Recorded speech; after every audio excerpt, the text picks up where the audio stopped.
Update. My grandmother tried to steal my apartment and make me go back to my parents so she could punish me. I'm 29 and had been dealing with this for some time, but recently this became ridiculous. My grandmother is the most special person I ever knew. And with special, I mean one of the most frustrating, entitled, narcissistic, condescending witch on earth. She believes that she's the matriarch of the family, the highest authority that we all must obey, and for that, she had done a lot of things to all the family members over the years. And recently, I became her main target. A couple months ago, she organized a family meeting on her house. Believing it was just a family meal, we all went. And when everyone was there, she revealed her true intentions.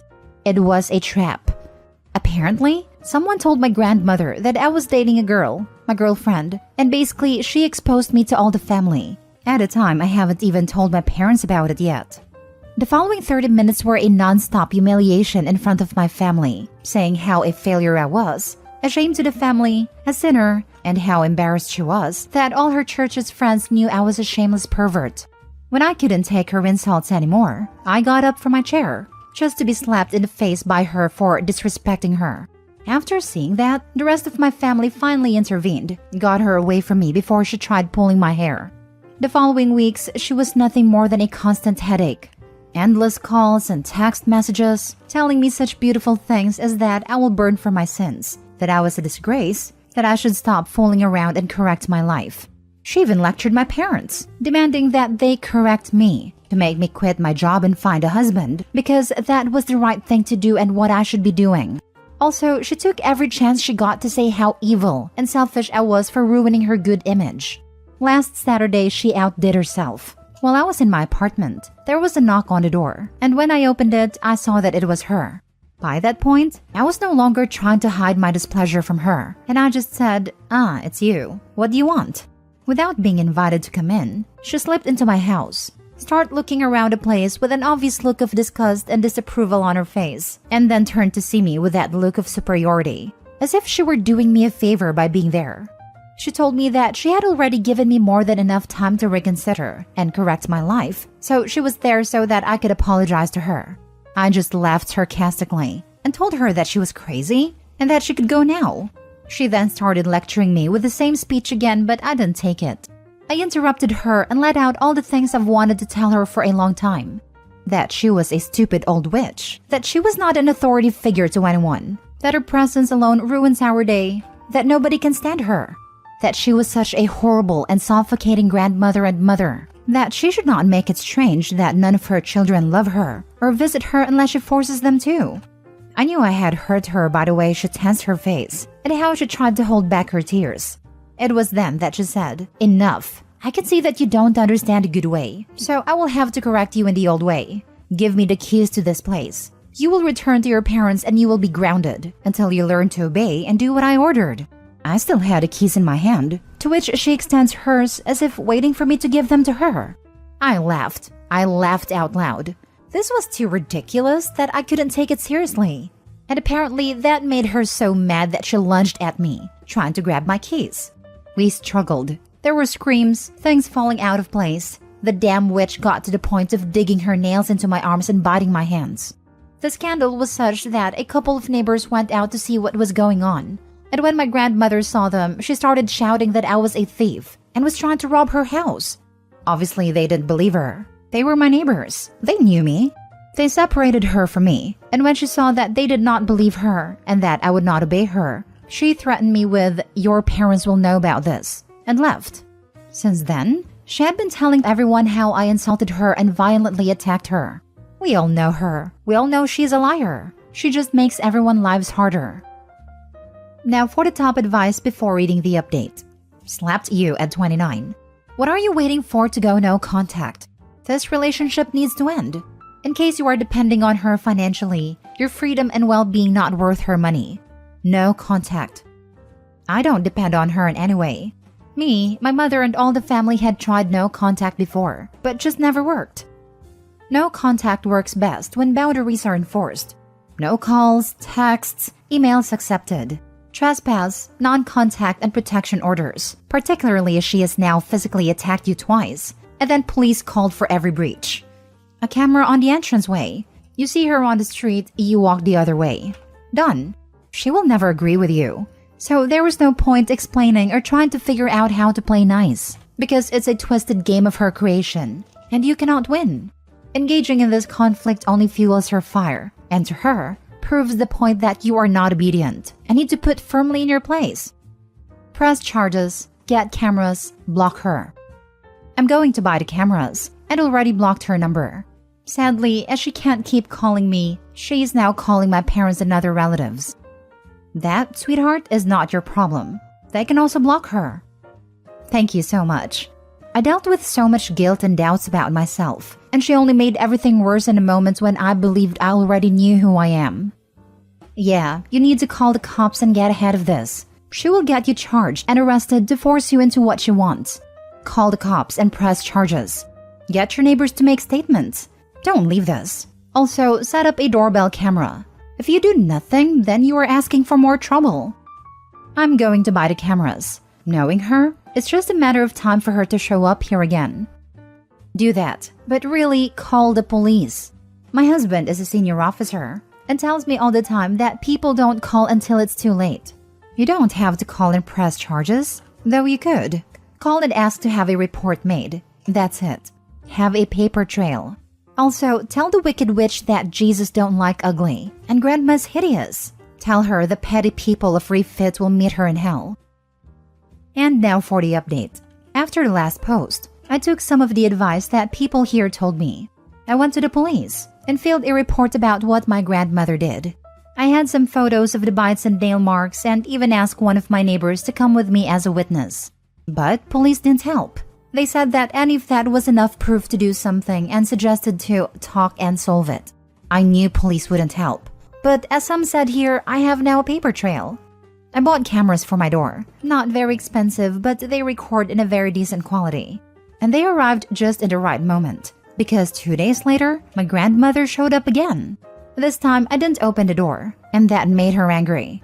She noticed I was home and kept knocking the door for 30 minutes. After that, she started hitting and kicking it, yelling at me to open, that as my grandmother I must obey. And of course, lots of curses. She left after the neighbors told her that they were calling the police, and I had everything recorded. That night, I sent a video to the family group chat, and this leads to the next point. I went no contact with my grandmother. I decided I don't want her in my life anymore. After sending the video to the family, I told them that I was cutting all contact with her. It looked like it was something that everyone wanted to do, but they were waiting to someone to do it first, because half of the family agreed to do the same after I told them, and almost all of us will on the following days. My grandmother noticed and tried to show up at everyone's houses, but we had enough. Except for one aunt, no one opened the door. I would like to say that everything ends here and we are all living our lives, but that was not my case. My grandmother showed up at my workplace, and she started one of the messiest dramas I've ever seen. She claimed that everything was my fault, that I made a family to stop talking to her, etc. She then ordered me to take her to the boss's office because she wanted me to quit my job and to start obeying her. I just asked her to leave the building and turn my back on her. That only made her even angrier because she tried to attack me again. Some of my coworkers were able to keep her away from me until security arrived. But in those few minutes, my grandmother threatened me, saying that I would regret ruining everything, and this was disturbing. To be very careful because she knows lots of people, and she knows where I live. And it would be too sad that someone breaks into your house during the night, and even worse if he did something to you. Or maybe it wouldn't be that bad if that corrects your perverted deviation. Again, I went to the police, with witnesses and videos of the security cameras, and again they didn't help. But at least now I have enough for a restraining order. How are your police so freaking useless? I feel like a lawyer would do a lot more than a police officer in this instance. I know, and I already have a lawyer for the restraining order. Just make sure you have security cameras around your home. Crazy doesn't rest easy. Wow, just wow. I've heard of nasty fights and arguments between family members, but actually saying she knows people who could do nasty things to you? That just blows my mind. This is getting beyond entitled. This is getting to the point of outright accomplice to an assault, whether it's physical, mental, or even worse. The fact that she stated she knows people could be interpreted as her saying she could put a hit out on you. If your local police won't do anything, try going to the county, state, or federal law enforcement agencies, assuming this is somewhere in the US, which if it isn't, please forgive my assumption. But if local won't do anything, then perhaps going above their heads will be the wake-up call they need to get up off their butts and do their jobs properly. Either way, definitely get that restraining/protection order put into place ASAP. Hope it all blows over soon, and that it was just her blowing hot air. Hope everything works out for the better in the end. Stay safe. I want to say, just tell her, well, Mrs. Last Name, you're dead to me as my grandmother, so just follow the same thing. We just share the same last name, nothing more. But she said she'd put a hit out on you, so that's out the window. Does your place of work have video of the area where that monster said this stuff? You may want to see if you can have a copy for your records for in case she does make good on her threat. Then, you can at least have copies of it everywhere with letters stating, if I'm a victim of crime, look into Grand Monster. She's probably behind it. I have the video of one of the security cameras, and a coworker filmed everything on his phone too. He already sent me the video. I shared it with my girlfriend, my parents, and brother, just in case I need it. Now for the last story. My brother-in-law disrespects my wife and my son, gets scared, and cries to his parents when I correct him. So, my brother-in-law to this day still lives with my in-laws. He's in his early 30s. From what my wife's told me, and I've seen enough evidence to affirm her statements, they've spoiled him rotten his entire life. He's adopted, of the fair complexion as opposed to my wife and in-laws' melanin-rich tones, so she suspects some odd fantasizing on their part that I won't really get into, but could definitely see them participating in. He could burn water. He's that inept. Eats nothing but crap food, is horrendously overweight, doesn't have a job, and actively refuses to get one unless you're doing all the legwork for him. Gets to go to Disney and Universal parks all day, and throws a tantrum anytime he's asked to do any kind of chores, to name a few issues I have with him. He's also super creepy towards my kids, and given a history that's not really mine to explain, but you can guess, that's grounds enough for me to not want him within a mile of my family. He still demands the respect, because I'm an adult and your uncle, so you have to respect me. But I have to put up with him, because I try not to rock the boat as much as possible. My wife's relationship with her parents is rocky enough as it is. A real-life Cinderella story. We got married in mid-2015, and her parents invited themselves to our place on base housing to come see our new home. Of course, they bring entitled man-child with them. This man-child has already been stuffing his face with what little snack foods we've got in the house. Didn't ask to my recollection because we're family, and family share what they have when family visits. Or some such tripe my mother-in-law said. Not too long after, he starts berating and bullying my at the time 10-year-old son. A grown man, harassing a barely double-digit aged child by name calling. I'm still new to the step-parent / new husband role and don't want to overstep, so I let my wife start to handle this. She asks him to stop as it's upsetting our son. He does for a little bit, but goes right back at it a few minutes later. Once again, my wife asks him to knock it off, and that this behavior won't be tolerated in our home, and he starts having another of his ungodly tantrums. As soon as, well, mom says, comes out of his mouth, I put my foot down, both literally and figuratively. I do not tolerate any disrespect towards my wife. Strangers, kids, or family be damned. The new house is mostly wood flooring on the first floor, and my voice already carries pretty well, so the entire house goes silent when I spoke up. Is this her house? Is this yours? No? Then shut the heck up when people whose house you're in tell you to knock something off. Manchild is just standing there looking like some flabby fish out of water, with an open mouth gasp and wide-eyed terror that someone had dared to correct him. He then ran upstairs and cried to my in-laws about how he was aggressive and scary towards me, and I don't feel welcome in this home. Gee, I wonder why. My father-in-law pulled my wife aside and demanded something be done about my behavior, because that's no way for family to behave towards one another. She told me all this, and to this day, I still don't apologize for anything they seem as rude or unseemly, because that one instance of their 6-foot sack of turds behavior tells me they have no room to criticize anyone on parenting or general behavior. Another reason he may not like me would probably be because I embarrassed the heck out of him for acting like a Nimrod while we were on vacation. For context, we were staying at a hotel her parents had booked with their points, and I was on crutches at a time for a broken foot. This man-child had my, at the time, 8-year-old daughter up in the air spinning her around, standing immediately next to a pool. Obviously, I could not ambulate fast enough to intercede physically, so I had to call out from across the courtyard, "Man-child, put her down now!"